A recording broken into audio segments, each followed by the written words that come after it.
All right, so today we're making chicken papaya quesadillas.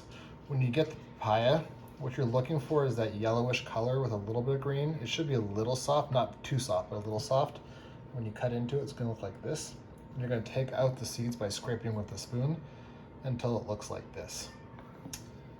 This is the kind of meal that you base on, when you have it is when your papaya is ripe. You don't just plan the day and then have it. You wait until your papaya looks like this, then you can make this meal. All right, so I just cut it in half, but now I'm taking the spoon. I'm just gonna scrape out until I get those seeds out. I don't want to go too much past the seeds, but I don't really want that yellow in there. So I'm going down until it's a little bit further until it looks something like that.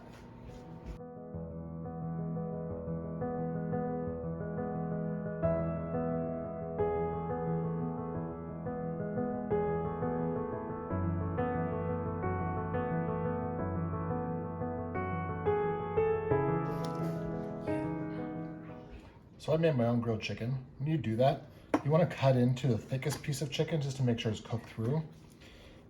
For you guys, I'm just going to buy some pre-cooked chicken, but you can always make your own.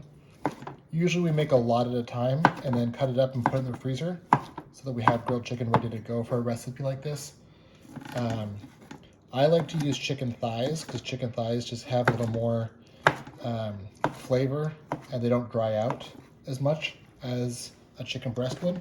All right, so to assemble, I'm gonna get a couple of tortillas. 1, 2. The first thing we're gonna do down is put on the base, which we're gonna use pesto. When you take pesto, you wanna mix it around so the oils get incorporated. And take some pesto, put it on your tortilla, and just spread it out until you have pesto all over your tortilla. If you need more, add a little more. It's not a perfect science by how much you add.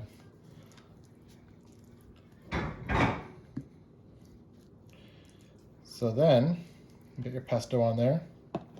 You can add your chicken and papaya. You don't need to overdo it. It doesn't have to be crazy full. I usually put too much on if I'm being honest with myself. Just spread it out so each bite has a little bit of everything.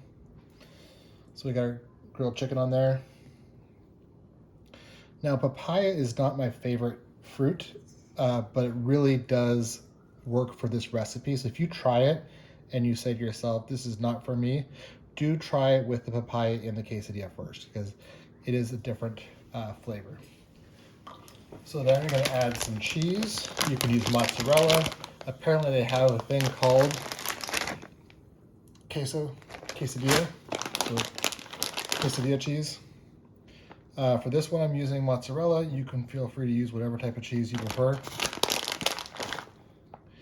Then we're gonna get a pan going. I'm gonna show you guys how to toast it correctly, at least the way I do it. Okay, so I'm gonna turn it on to medium-high. It's gonna take a little while to come to temperature, so I'm gonna wait until it heats up. Then I'm gonna add some, just some spray to the pan before adding my tortilla. All right, so it's got some time.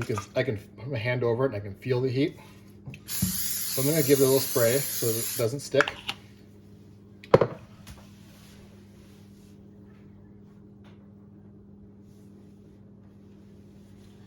So I'm gonna add the quesadilla.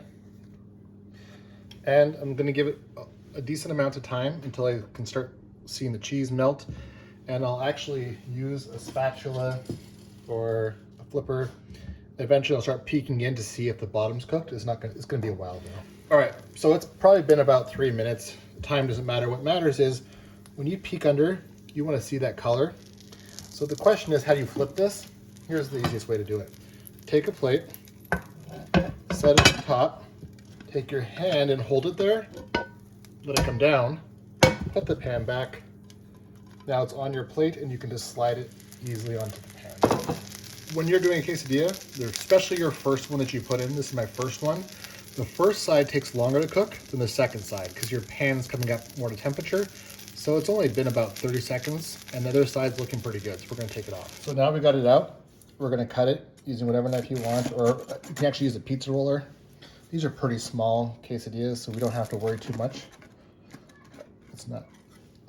I'm gonna put that on a plate, and I'm gonna serve it with a roasted red pepper sauce that we get from Trader Joe's. All right, so we're gonna take that roasted red pepper sauce. I like to mix it around so it's not tough. Just kind of give it a little. Some people like more than others. For the plating purpose, I'm just doing a little dollop on each. I just think it's prettier that way. You can serve it with sour cream. You can serve it with guacamole. I personally think this is enough.